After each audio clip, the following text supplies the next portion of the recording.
আজকের ব্লগটা সকাল দিয়ে শুরু করছি। ঘুম থেকে উঠেই ফ্রেশ হয়ে চলে যাই ছাদে এই ফুলগুলোর সাথে একটু ন্যাকামো করব বলে। তারপর আর কি ছাদে যেতে না যেতেই পার্সেলওয়ালার ফোন পেয়ে পার্সেলটা রিসিভ করে আবারও ছাদে চলে যাই।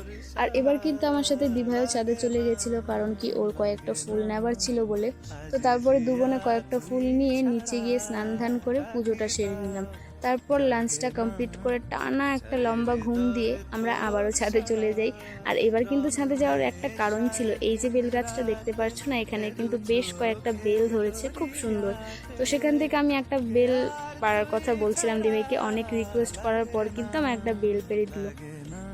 দিভাইয়ের বারণ করার একটাই কারণ ছিল, বোন এগুলো অনেক কাঁচা, তুই খেতে পারবি না, বাট এত বারণ করার পর সত্যিই দিভাই একটা বেল পেড়ে দিল।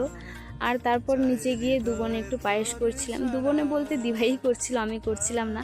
তারপরে সন্ধ্যায় দুবনে দুটো ম্যাগি খেয়ে আমরা একটু বেরাই, কারণ কি আমার বাইরে একটু কাজ ছিল। তারপর টোটো ধরলাম, বাট এত ট্রাফিক জ্যাম ছিল, আমরা টোটো থেকে নেমে হেঁটেই যাচ্ছিলাম।